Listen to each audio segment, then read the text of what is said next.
नमस्कार, ये है TV9 डिजिटल और मैं हूं विष्णु शंकर। हमारी यूपी विधानसभा चुनाव पर प्रस्तुति किसमें कितना दम में आपका स्वागत है। उत्तर प्रदेश में विधानसभा चुनाव में मतदान के 2 राउंड पूरे हो चुके हैं और अब बारी है तीसरे राउंड की, जो हो रहा है 20 फरवरी को।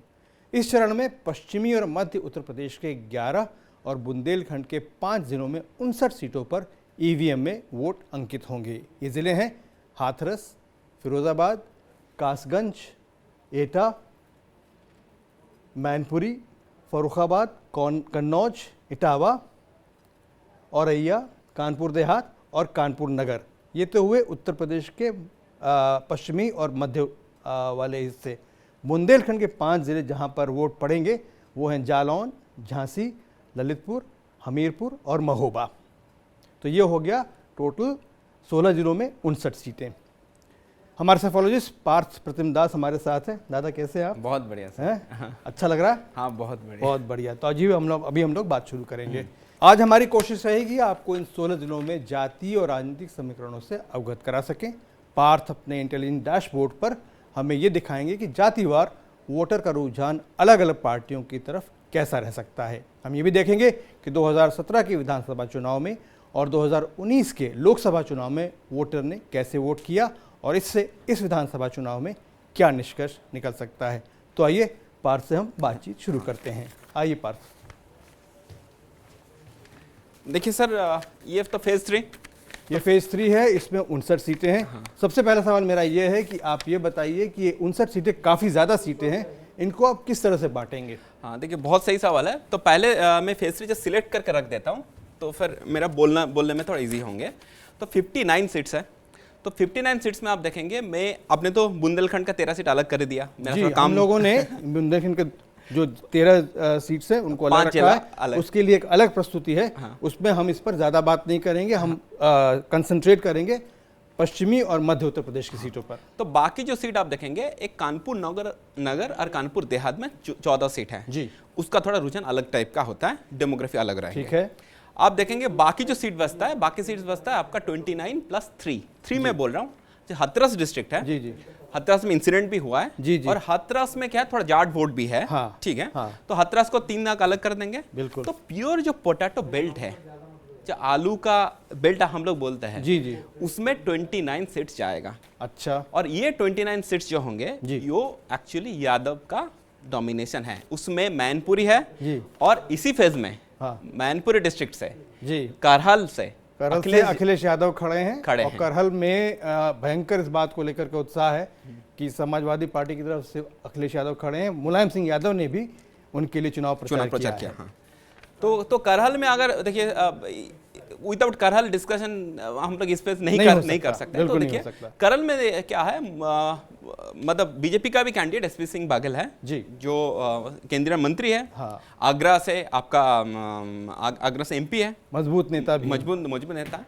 तो देखिए मुझे जितना लगा, जो देखिए इसमें डेमोग्राफी अगर आप देख लेंगे, करहल का एक छोटा सा बता देंगे, यहाँ पर यादव पॉपुलेशन क्लोज टू 1,30,000 है जी। तो मतलब 40% आपका पॉपुलेशन ऑलमोस्ट यादव का है। ठीक है। शाखा मौर्य आप जो बोलेंगे, हाँ। ठीक है, वो क्लोज टू 35,000 है जी। राजपूत 30,000 है, मुस्लिम 18,000 है। ये बहुत ज्यादा मुस्लिम इधर पॉपुलेशन नहीं है जी। ब्राह्मण 16,000 है जी। वैश्य जो कम्युनिटी है, आपका बिजनेसमैन कम्युनिटी 15,000 है। और लोध राजपूत ये भी क्लोज टू 15,000 है जी। तो ये सीट आप देखेंगे, करहल 2012 में भी जीता था, 2017 में भी एसपी जीता था। आप देखेंगे 2009, 2014, 2019 जो पार्लियामेंट इलेक्शन में बीजेपी ने, मतलब 14 और 19 में तो बीजेपी ने बहुत अच्छा परफॉर्म किया। उस टाइम में भी करहल से एसपी को लीड था।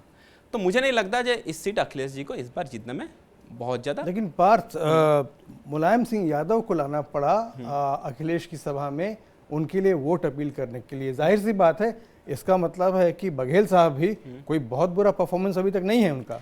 देखिए कैंपेन करने आना और मतलब उसका कुछ मतलब अर्थ निकाल लेना। देखिए ये क्या है, अभी ऐसा देखिए सरकार में अखिलेश नहीं है, तो एंटी गवर्नमेंट से अखिलेश का अगेंस्ट कम रहेगा उस तरीके से।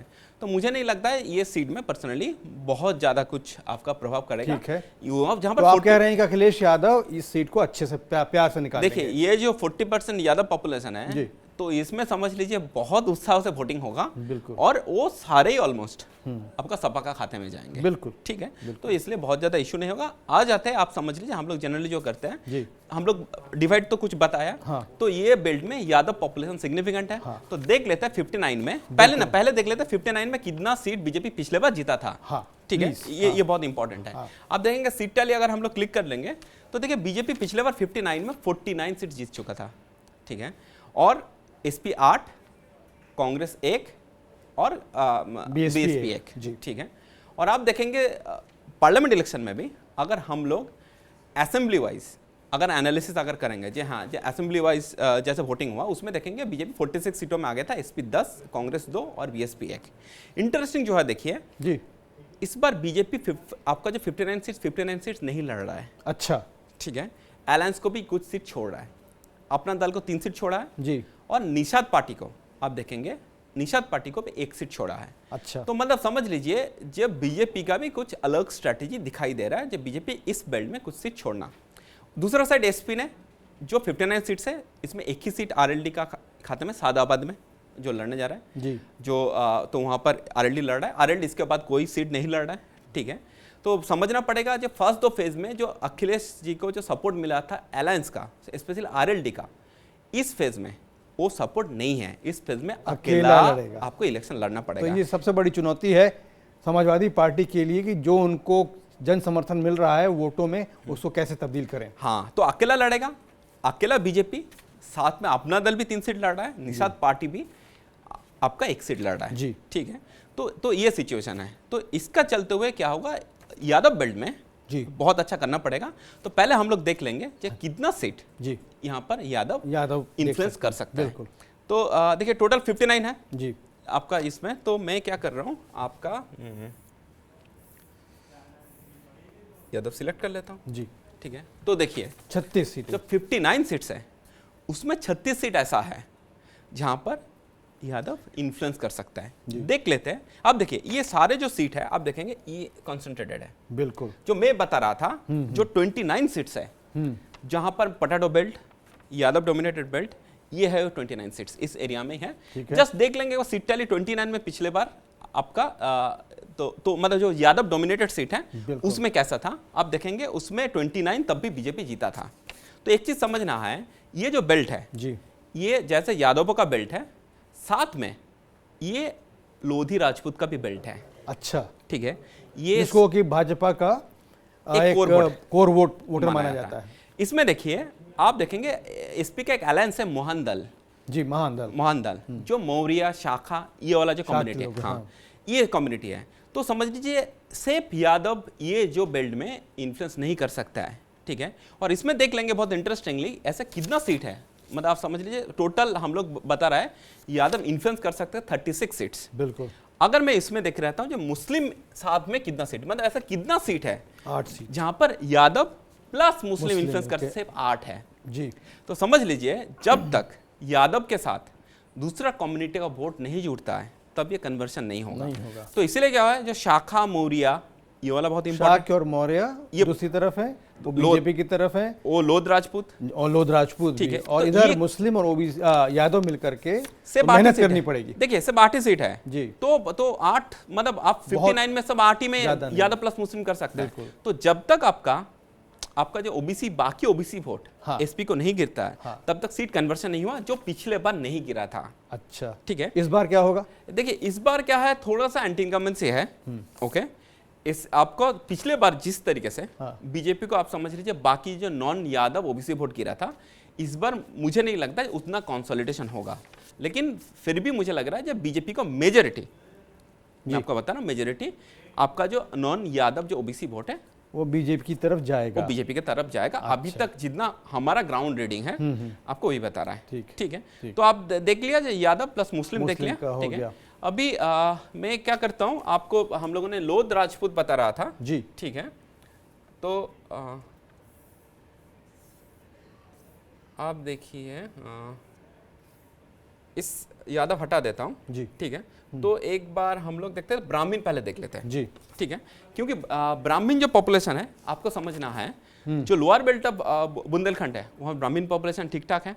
ठीक है। बाकी एरिया में भी आप देखेंगे 34 सीट्स हैं जहां पर ब्राह्मण कम्युनिटी आपका इन्फ्लुएंस कर सकता है, ठीक है। आप देखेंगे ये सब कॉन्सेंट्रेटेड है, हाँ आप देख रहे हैं ना, बिल्कुल। तो ये एकदम साथ एक गुच्छे में है वहाँ पर। एकदम आपका गुच्छे में है जी, ठीक है।